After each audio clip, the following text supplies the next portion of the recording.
अपन को ऐसा लगता है ना कि नहीं एक साथ दो चीज़ों को जान सकते हैं, हम भोजन भी करते हैं और म्यूजिक भी सुनते हैं, हम टीवी भी देख सकते हैं, तो दो दो क्या दोनों नहीं होते, वो अपन को लगता है, क्योंकि वहाँ इतना समय का सूक्ष्म भेद है कि अपन वो पकड़ ही में नहीं आता। और देखो उसका उदाहरण है, जैसे कि आपको समझना होगा ऐसा होता है कि नहीं, तो जैसे अपन दो काम एक साथ नहीं कर पाते, एक साथ दोनों हाथ नहीं हिला पाते, एक जैसे नहीं हिला पाते, ये हिलेगा तो ये कम हो जाएगा, ये हिलेगा तो एक, जैसे कहते हैं ना वो कई चीज़ें बताते कि एक साथ दो काम करो तो नहीं कर पाते, उनमें अंतर पड़ता है। जैसे अपन जब भोजन कर रहे हैं और समझ लो टीवी देख रहे हैं तो या किसी की बात सुन रहे हैं, तो अपन जब भोजन कर रहे होते हैं तो जब भोजन पे ध्यान देते तब उसकी बात सुनाई नहीं देती, तो जब उसकी बात सुनते हैं तब भोजन का स्वाद चला जाता है, लेकिन वो इतना जल्दी होता है कि अपन पकड़ नहीं पाते।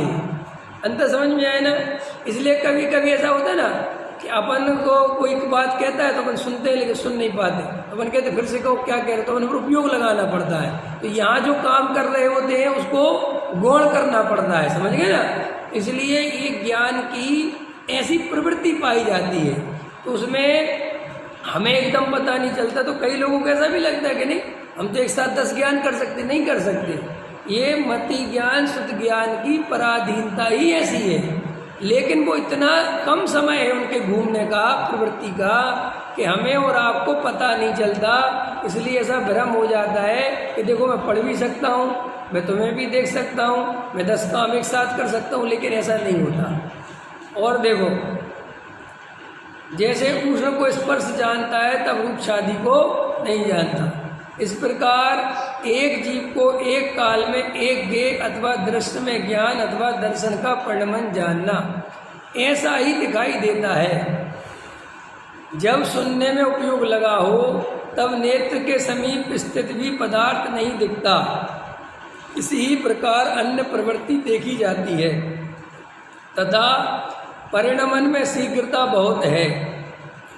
उसमें किसी काल में ऐसा मान लेते हैं कि युगपत भी अनेक विषयों का जानना तथा देखना होता है, किंतु युगपत होता नहीं। देखो वो कह रहे हैं वही बात टोडामल जी, क्रम से ही होता है, संस्कार बल से उसका साधन रहता है।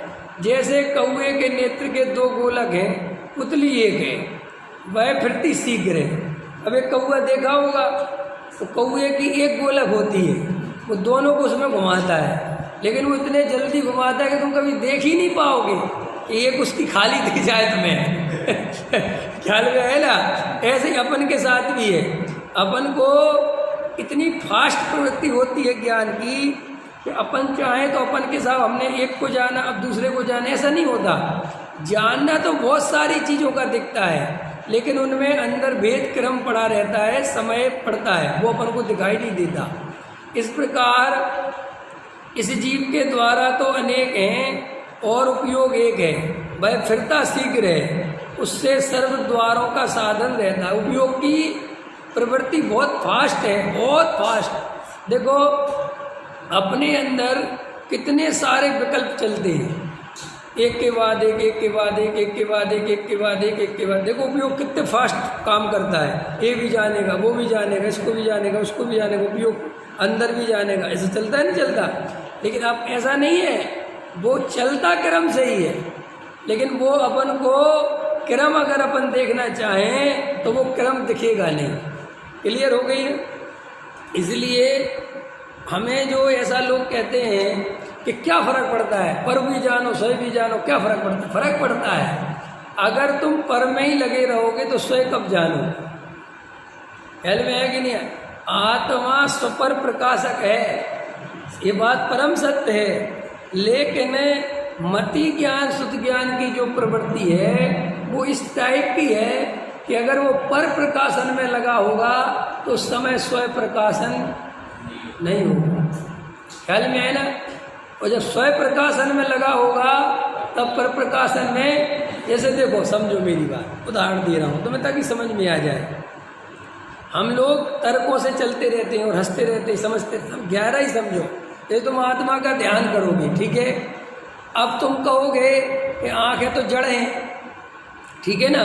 चाहे आँख खोल के ध्यान करो चाहे बंद करके ध्यान करो, ऐसा नहीं है। ख्याल में है ना? ऐसे ही तुम वर्तमान में साफ हम तो कहीं भी बैठ के ध्यान करें, ऐसा नहीं है। ख्याल में सबको लगता है ना सब बीच बाजार में करे। भाई बीच बाजार में करने की भी ताकत थोड़ी है तुम्हारी जो तुम बीच बाजार में करने लग जाओगे। इसके लिए तर्क देता हूँ मैं। अगर तुम ऐसा ही मानते हो कि कुछ नहीं होता तो फिर मुनिराज जंगल क्यों चले जाते हैं? मुनिराज समाज के बीच में क्यों नहीं रहते? क्योंकि मुनिराज के तो इतना बढ़िया उपयोग है, 3 कसाय चौकड़ी का भाव है, उनका समाज क्या कर लेगी? क्या कर लेंगे? मंदिर क्या कर लेगा कोई? लेकिन वे भी सिर्फ आहारों के लिए नगर में पधारते हैं और आहार करके वापस एकांत में चले जाते हैं। तो जब वे एकांत में जाके साधना करते हैं तो तुम इतने बड़े पुरुषार्थियों के बीच बाजार में बैठ के करोगे? नहीं समझ में आया तुम्हें? है? हाँ, नहीं बहुत लोग कहते क्या अरे फर्क पड़ता है। फर्क इसलिए पड़ता है कि तुम अभी बिल्कुल कमजोर हो।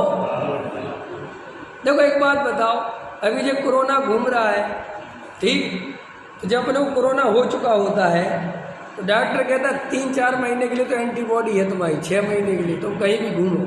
तो अपन को डर नहीं लगता ना?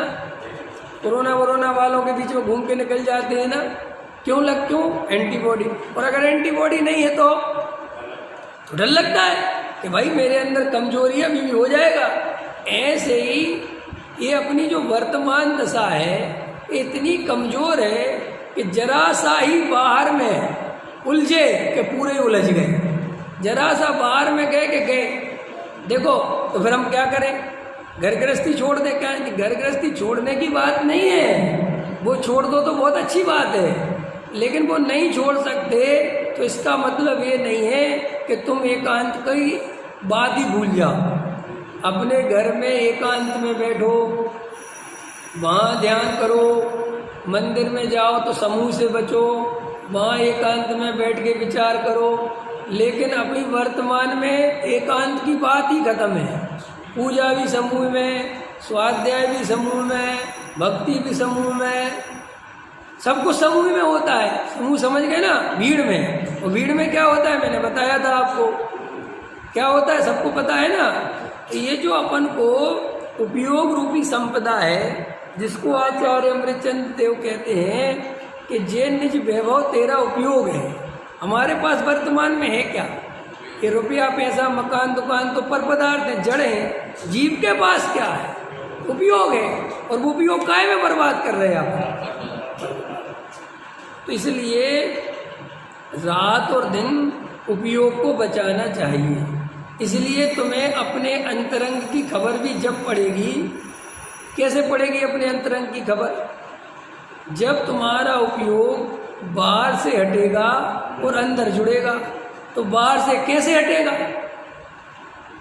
प्रश्न करना चाहिए कि बाहर से कैसे हटेगा उपयोग? कैसे हटेगा बताओ रमेश जी, बताओ कैसे हटेगा बाहर से उपयोग?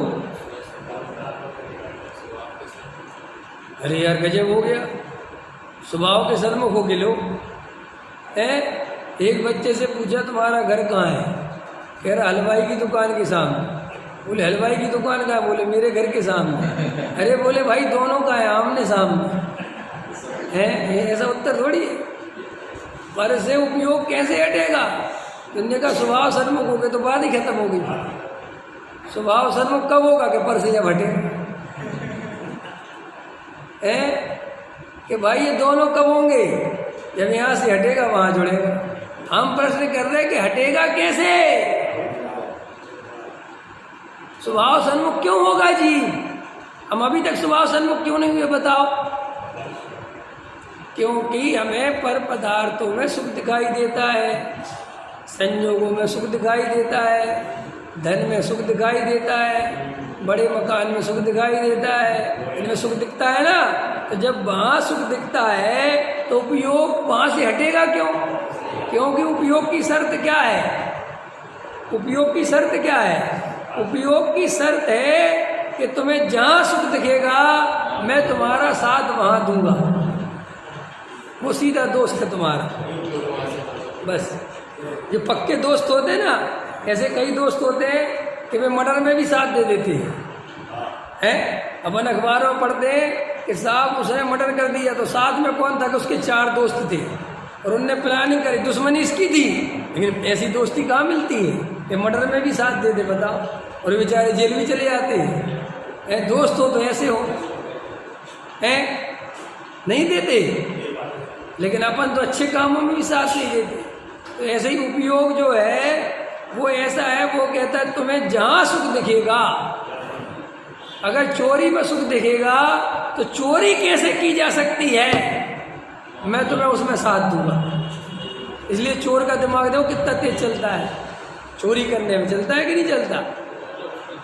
हाँ, जिसको जहाँ सुख दिखेगा, तो तुम्हें जिनको ये प्रश्न रहता है ना मन में कि हमारा उपयोग, अरविंद जी का रहता है कि हमारा उपयोग अंदर क्यों नहीं लगता, रहता है ना, सबका ही रहता है, हमें अंदर क्यों नहीं जाता उपयोग, हमें आत्मानुभव करने के भाव क्यों नहीं बनते, हमें शुद्ध उपयोग का भाव क्यों नहीं बनता, हमें वेद ज्ञान का भाव इसलिए नहीं बनता कि आत्मा से सुख मिलेगा, आत्मा में ही सुख है, ये निर्णय नहीं हुआ।